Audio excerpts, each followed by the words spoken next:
Robert, I understand that as you started out, you just played by ear. Is that so? Right. You came out of the drum community Yeah. and moved into the piano, Exactly. and you just could hear things. Is that it? I was trying to. Did you get piano lessons as a young man? When did you start Well, pretty formal much I had a few teachers and a few friends and musicians that were church musicians. Jimmy was my main piano teacher, but I had Michael Nash and Lou Lang and a few other friends, just Gwen Taylor, Joel Webster. We had Say people those at names church. again. Again, what was that? Gwendolyn Taylor and Joe Webster from Cochran Avenue Baptist Church. They helped me. One of my close friends, Bernard Littleton, helped me out. Bernard Littleton. Yeah, yeah. He taught me how to play the organ and stuff like that. So, but Jimmy did tell me to read, and he was like, you gotta read. So he started helping me with that. So now I have a little bit of both.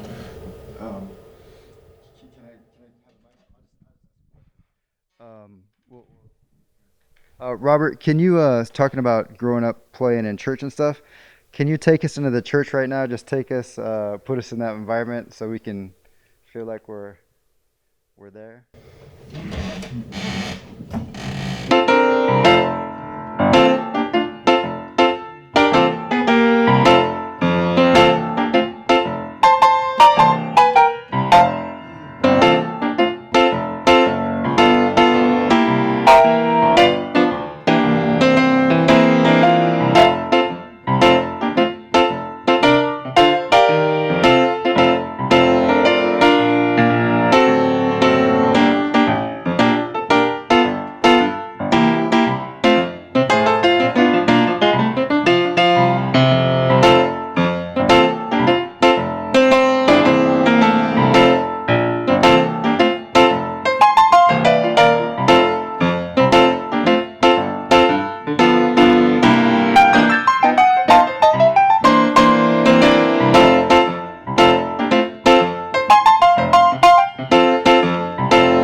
Glad to be in service.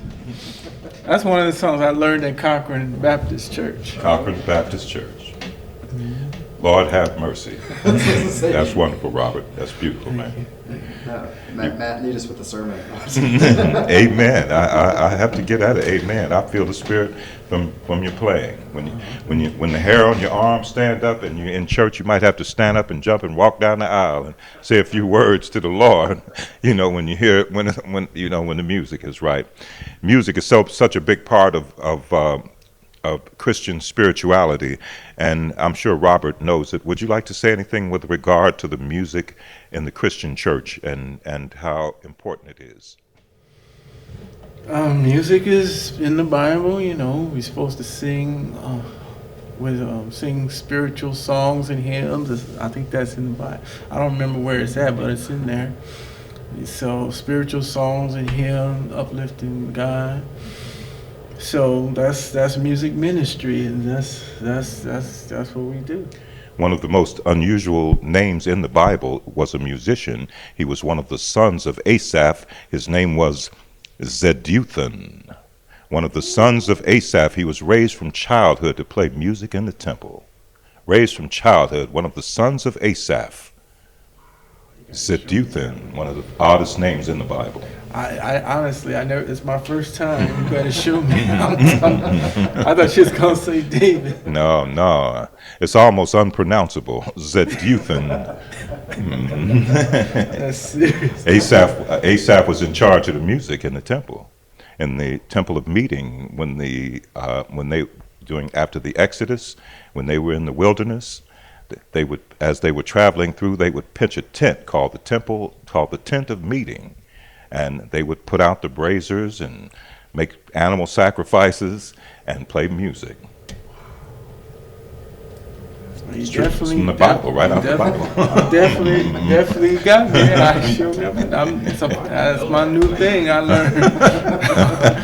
I'm sure many of you probably learned something too.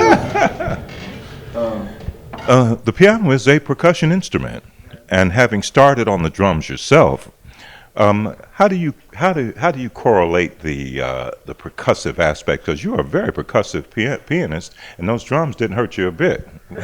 How do you relate your drumming to your piano, and how did that help you and service your piano playing? You know, I asked myself. I said, why did it work out where I was a drummer, a pretty good drummer, and then switch to piano? But there's a lot of drummers that are really good drummers. A lot of them. I'm gonna say most drummers that are good play piano. Most of them. So I think now what I'm realizing is I'm thinking I still play drums. I still got my chops. But one thing that I noticed that I have now is I got my timing and my feeling. You know, a lot of drummers don't quite have that.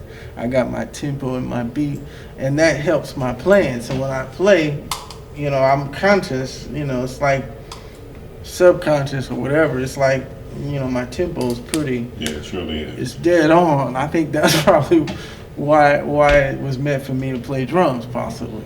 I noticed that you work very well with a drummer. A lot of piano players are banging up against the drummer, but you always seem to fit well into the context of a jazz set drummer. You always did that.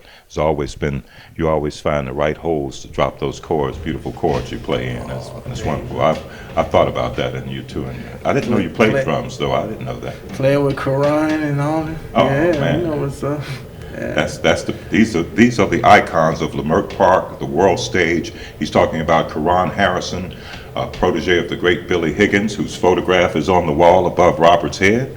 And these are the pillars of our musical community here in Leimert Park. Karan Harrison and this young man, Mr. Robert Turner, been holding down music in Leimert Park at the world stage for many, many years. The world stage, founded in 1989 by the great Billy Higgins and Kamal Dahoud, the poet, 1989 to this is now July of 2022, and we still going strong right here at 4321 Degnan Boulevard in the heart of Leimert Park, baby. Robert, tell us someplace you're playing soon. Where are you playing now, and where can someone come and hear you play, and where can they find you on the net? Okay, well, what's the word I'm saying? I'm holding down Kenneth Crouch's position at the Sofitel with Ryan Cross and Lyndon Rochelle every Monday. I've been there about 6 months so far. So I mean, it's been there for 8 years. So that's going to be a regular thing. And then I'm also in Kevin O'Neill's. Me and him, we have our own band with Lyndon Rochelle and Kevin O'Neill, and we have a record that we're working on that's going to be out real soon. And then also I'm working on some things to check out, and then I'm with Azar Lawrence Experience. So right now we're just going to play one more little jam.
Robert Turner, ladies and gentlemen.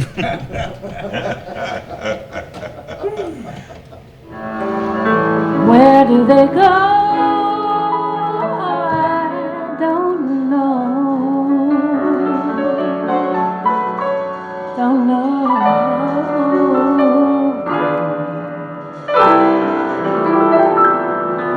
When that speaks to thee,